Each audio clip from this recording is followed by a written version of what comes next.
Hello, Scorpio, Sun, Moon, Rising, and Venus signs. Kamusta po kayo? Sana po nasa mabuti kayong kalagayan. Welcome back po sa Star Tarot.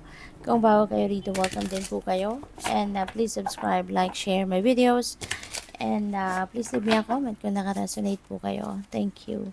So first message ninyo is for general life and we have 4 of cups. Okay? So, ang iba sa inyo siguro, parang galing kayo sa situation dito na bored na ano kayo, na-disappoint, diba? Na-frustrate. Kasi parang wala kayong gana, no?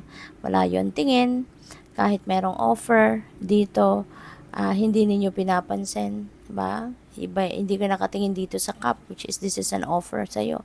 Pero nakatingin ka sa malayo, no? And even yung kung ano ang meron ka, hindi mo rin pinapansin sa ngayon.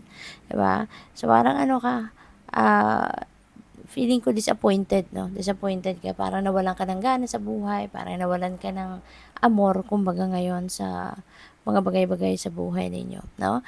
But this is a reminder para sa inyo, no? Na open your eyes, open your ears, open yourself to new opportunities, okay? Kasi kung ano man itong na-disappoint ka, for sure hindi yan nakatakda para sa iyo. Kasi otherwise, kung ano yung inaasahan mo, kung yan ay para sa'yo, dadating at dadating yan para sa'yo. Pero siguro nangyari na to, hindi dumating. Kaya nga na-disappoint ka or hindi nangyari yung na-expect mo. So, ibig sabihin nun, it's not for you. Diba? Kaya, ang paalala sa inyo ng energy na to, there is an offer. No? The universe has an offer para sa'yo. No? Kaya pansinin mo, bigyan mo ng pagkakataon, no, na matignan, i-consider ninyo kung pasok sa criteria ninyo, then go for it. Ano? Ayun, kasi sayang. So, what else? For your money, career, and finances, we have judgment. Ayan. So, there is an important decision that you need to make, no, dito.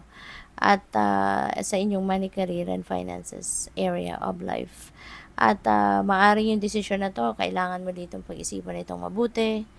Use your both sides of your brain sa pagdedesisyon. Both your logical and your intuitive mind para maging balanse ang inyong desisyon. At in the end, para hindi ninyo pagsisihan ito. Para hindi mo ito something na panghihinayangan, 'di ba? In the near future. So there is an opportunity given to you dito, no, na i-assess mo ang inyong sitwasyon. Kasi may kailangan kang baguhin dito. No? Kung ano man ang sitwasyon na to, if this message resonates with you, alam ninyo yan, kung ano ang bagay na yan na dapat ninyong pagdesisyonan, pag-isipan, i-assess muna ninyo before you make a decision. Kasi kung ano man ang desisyon na gagawin ninyo dito, no, sa inyong money, career, and finances, this is going to have a great impact, no, sa inyong long-term na sitwasyon. No? Magkakaroon ito ng impact doon sa ano ninyo, magkakaroon ito ng malaking impact sa buhay ninyo for the long term. Kaya kailangan maingat kayo, no, sa ano na ito, sa desisyon na gagawin ninyo. For your relationships, we have King of Pentacles. Okay? King of Pentacles. So, napakaganda. Napakaswerte ninyo. Kasi kung sino man dito ang person na you are going to be dealing with, maaaring maliligaw ninyo, bagong taong dadating sa buhay mo, or baka ito na yung person mo mismo, no? He is very, he's very reliable, visionary, he's very generous, he's very, successful na in terms of his money, career, and finances, no? Established na financially yung taong ito that you're dealing with. At maaaring yung person mo ito.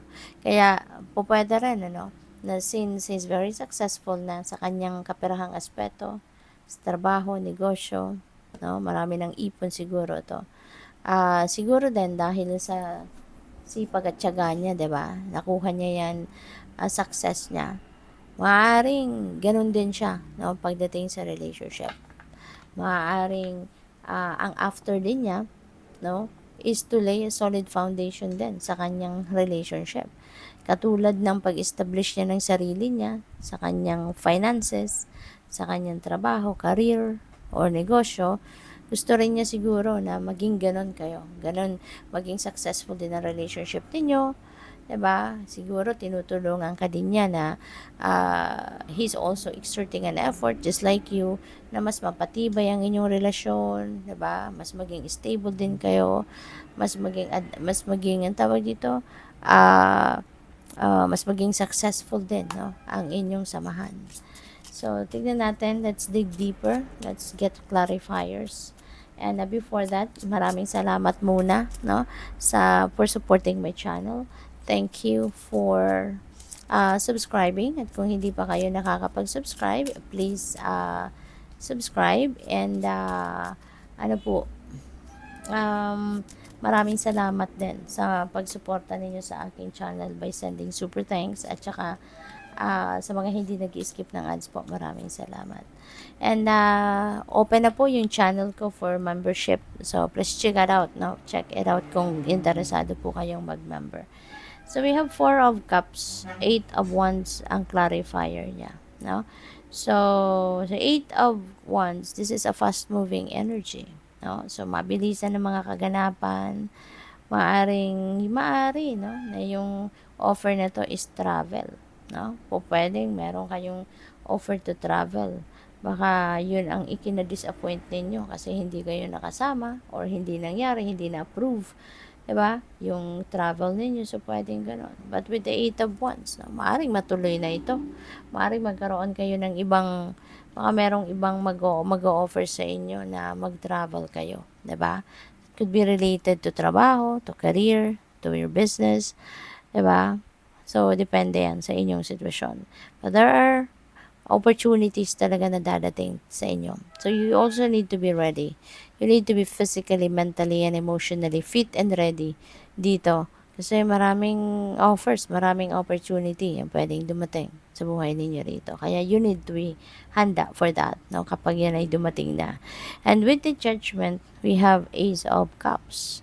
So, Ace of Cups is a new beginning energy, no? So, maaari na magkakaroon kayo rito ng pagsisimula, no? Maaring magkakaroon kayo rito ng pagsisimula ng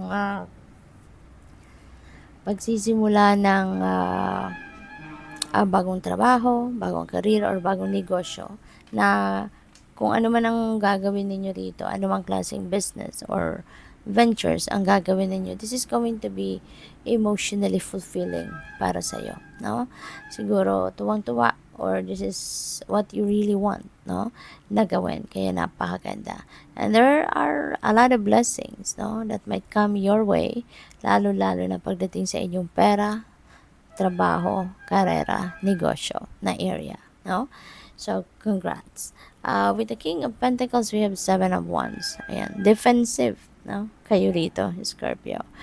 Defensive. Feeling ko dahil very successful ka, siguro sa inyong relasyon, successful ka in a way then kasi pati yung person mo siguro very loving sa iyo, very grounded na tao, even though yayamanin siguro yung taong ito, kaya marami naiinggit, no? Marami naiinggit sa iyo, kaya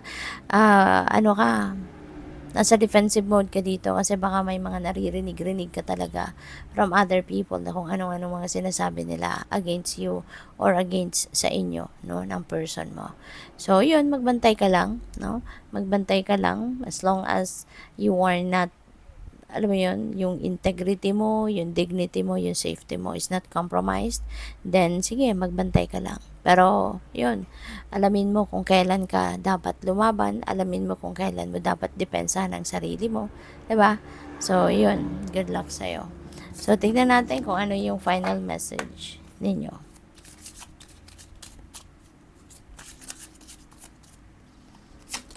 We have retreat. Ayan. So, parang you need to take a break, no? Siguro nga, pagod kayo na, no? Or baka masyado na kayong naging busy lately, or naging stressed out na kayo lately. So, you need to, experience na mag-retreat kayo so that you can renew yourself, so that na makapagpahinga kayo, makapagnilay-nilay, makapagmuni-muni kayo, no? So you really need this one para na maging maayos, no? Ang inyong sitwasyon, pag-iisip, damdamin, yung ganun. Okay? So good luck. Thank you for watching Love and Light. Namaste.